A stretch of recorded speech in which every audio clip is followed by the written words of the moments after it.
Hello, welcome back to the reading of the poem of the Man God, written by Maria Valtorta, Volume 1, Chapter 98, Part 1. Jesus on the Lake of Tiberias, lesson to his disciples near the same town. 5th February 1945. Jesus is with his 13 disciples on the Lake of Galilee. There are 2 boats with 7 people in each. Jesus is in Peter's, the first one, with Peter, Andrew, Simon, Joseph, and his 2 cousins. In the other boat, there are the 2 sons of Zebedee, with Judas Iscariot, Philip, Thomas, Nathanael, and Matthew. The boats are sailing fast before a cool Tiberias, which ripples the water very lightly, and the ripple marks are outlined by a thin veil of foam, which resembles fine lacework on the blue turquoise of the beautiful clear lake.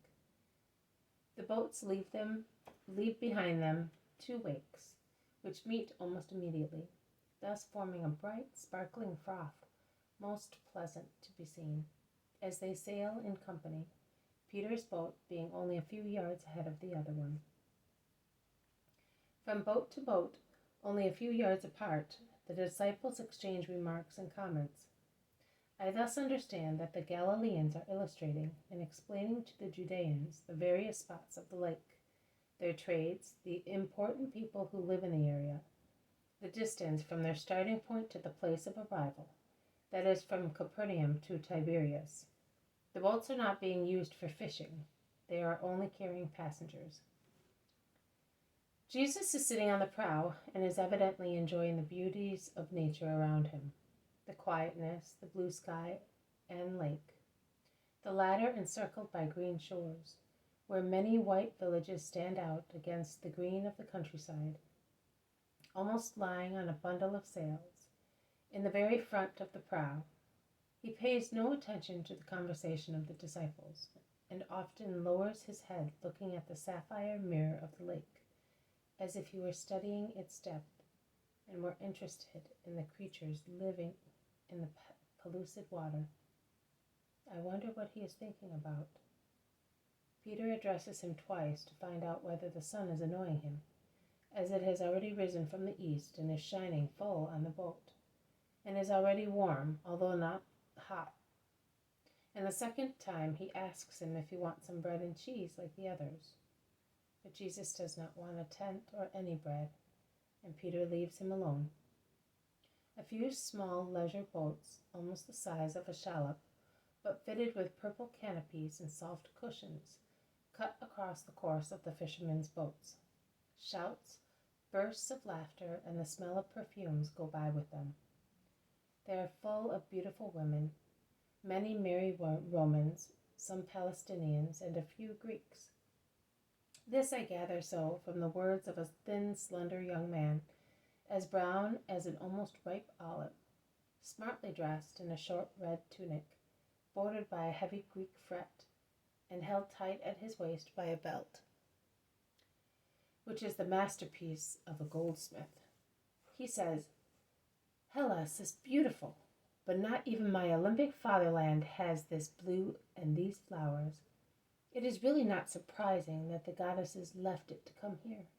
Let us spread flowers, roses, and our compliments to the goddesses." No longer Greek, but Judean. And he spreads on the women in his boat the petals of magnificent roses, and he throws some into a nearby boat.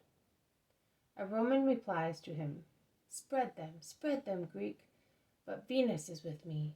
I do not spread roses, I pick them from this beautiful mouth. It is sweeter," and he bends down to kiss the open, smiling lips of Mary of Magdala, who is leaning on cushions with her blonde head in the lap of the Roman. By now the little boats are in front of the 2 big ones, and both because of the inexperience of the rowers and because of a sudden gust of wind, the boats almost collide. "Be careful if your lives are dear to you," shouts Peter, who is wild when he veers, shifting the helm to avert a collision. Insults from the men and shouts of fear from the women go from boat to boat. The Roman insult the Galileans, saying, Get out of the way, you dirty Jewish dogs." Peter and the other Galileans do not let the insults pass, and Peter in particular, flushing like a cockerel, standing on the edge of the boat, which is pitching heavily with his hands on his hips, gives tit for tat, and does not spare Romans or Greeks or Jews or Jewesses. Nay, he assails the women with such courteous titles that I prefer to omit. The squabble lasts until the tangle of keels and oars is loosed, and they all go their own way. Jesus has not moved from his place. He has remained sitting, his mind far away, without a glance or a word to the boats or the passengers. Leaning on one elbow, he has continued to look at the faraway shore, as if nothing was happening. Also a flower is thrown at him. I do not know by whom, certainly by a woman, because I can hear a woman laugh when it is being thrown. But he does not stir. The flower almost hits his face, then falls onto the boards and ends up under the feet of the furious Peter. When the little boats are about to move away, I see the Magdalene stand up and follow the indication of one of her partners in vice. That is, she turns her beautiful eyes towards the serene face of Jesus, whose mind is so far away. How far from this world that face is. "Say, Simon," asks Judas Iscariot, "since you are a Judean like me, tell me, that beautiful blonde in the Roman's lap, the one who stood up a few minutes ago, isn't she the sister of Lazarus of Bethany?" "I don't know," is the sharp reply of Simon the Canaanite. "I came back amongst the living only a short while ago, and she is a young woman." "You are not going to tell me that you do not know Lazarus of Bethany, I hope. I know very well that you are his friend, and that you have been there also with the Master. And if it were so, and since it is so, I say that you must know also the sinner who is Lazarus' sister. Even the dead know her. People have been talking about her for the last 10 years. She began to be lightheaded as soon as she reached the age of puberty. But for over 4 years, you must be aware of the scandal, even if you were in the valley of the dead.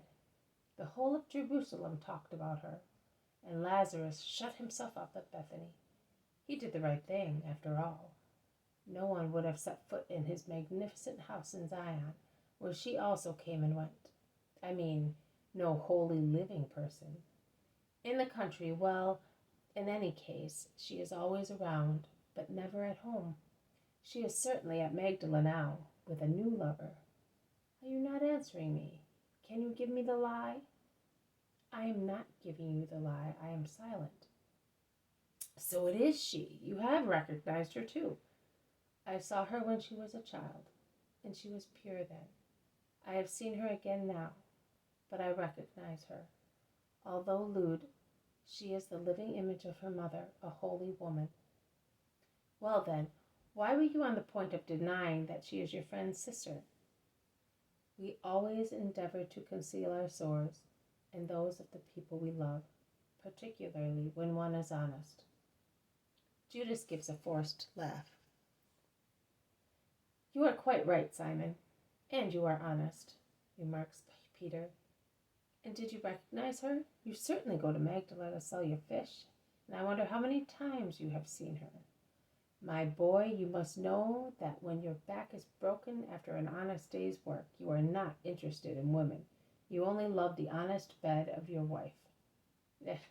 Everybody likes beautiful things, at least if for no other reason than to look at them. Why? To say, 'It is no food for my table'? No, certainly not.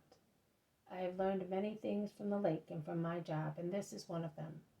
A fish of fresh and calm water is not fit for salt water or a vorticose watercourse." "What do you mean?" "I mean that everybody should keep his place to avoid dying an evil death." "Did the Magdalene make you feel as if you were dying?" "No, I am tough. But tell me, are you not feeling well, perhaps?" "Me? Oh, I didn't even look at her." "You liar.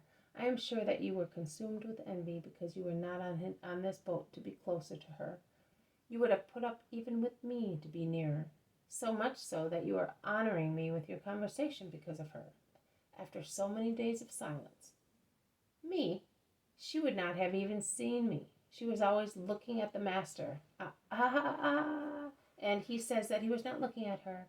How could you see where she was looking if you did not look at her? They all laugh at Peter's remark, except Judas, Jesus, and Simon Zealot. Jesus puts an end to the discussion, which he feigns he has not heard, by asking Peter, "Is that Tiberias?" "Yes, master, it is. I will now haul." "Wait.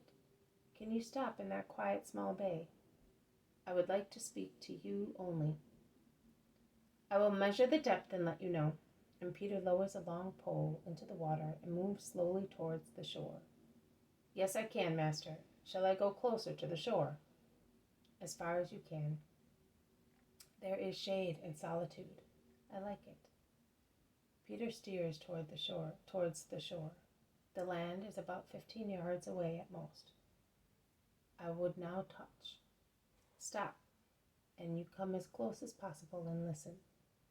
Jesus leaves his place and sits in the middle of the boat, on a plank placed athwartwise. The other boat is in front of him, while the disciples in his boat are sitting round him. "Listen. You may think that I do not pay attention to your conversation, and that consequently I am a lazy teacher who does not look after his pupils. You must know that my soul does not leave you for one moment. Have you ever seen a doctor who studies a patient affected by a disease not yet identified and presenting contrasting symptoms, and keeps an eye on him? After visiting him, he watches him both when he sleeps and is awake, in the morning and in the evening, when he speaks and when he is silent, because every symptom may help to identify the hidden disease and suggest a cure. I do the same with you. I hold you by means of invisible but most sensitive threads, which are grafted into me, and they transmit to me even the lightest vibrations of your ego. I allow you to believe that you are free, that you may reveal yourselves for what you are, which happens when a schoolboy or a maniac thinks he is not being watched by his overseer. You are a group of people, but you form a nucleus. That is one thing only. You are therefore a unit, which is formed as a body, and which is to be studied in its individual features, which are more or less good. In order to shape it, amalgamate it, round it off, increase it in its polyhedric sides, and make it a perfect unit. That is why I study you, and I study you also when you are sleeping. What are you? What are you to become? You are the salt of the earth. That is what you must become, the salt of the earth. With salt, meat is preserved from putrefaction, and many other victuals as well. But if the salt were not salty, could it be used to salt? I want to salt the world with you, to have it seasoned with a celestial flavor. But how can you salt if you become tasteless? What causes you to lose a celestial flavor? That which is human. Seawater, that is, the water of the real sea, is so salt that it is not good to drink, is it? And yet, if one takes a cup of seawater and pours it into an amphora of fresh water, then one can drink it, because the seawater is so diluted that it has lost its biting strength. Mankind is like fresh water mixed to your celestial saltness. Again, suppose we could take a little stream of water from the sea and get it to flow into this lake. Would you be able to trace that tiny stream? No, it would have been lost in the fresh water. That is what happens to you when you immerse, or rather you submerge, your mission in so much humanity. You are men. I know. And who am I?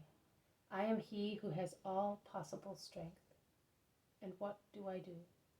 I communicate such strength to you after calling you. But what is the use of communicating it to you if you dissipated under avalanches of human influences and sentiments. You must be the light of the world. I chose you, I, the light of God amongst men, that you may continue to illuminate the world after I have gone back to the Father. But can you illuminate it if you are smoky lamps which have gone out? No, nay, with your smoke, an ambiguous smoke is worse than a completely extinguished wick. You would darken the dim light that the hearts of men may still have. Oh, miserable are those who will apply to the apostles, seeking God, and instead of light will receive smoke. It will be scandal and death for them, but the unworthy apostle will be cursed and punished. Your destiny is a great one, and a great, tremendous commitment as well. But remember that who has been given more is obliged to give more, and you have been given the most, both in the way of education and of gifts. You are educated by me, the Word of God, and you receive from God the gift of being the disciples, that is, the continuators of the Son of God. This has been a reading from the poem of the Man God, written by Maria Valtorta, Volume 1, Chapter 98, Part 1, Jesus on the Lake of Tiberias, Lesson to his disciples near the same time. Thank you for listening. I will see you tomorrow. May God bless you, and may peace be with you.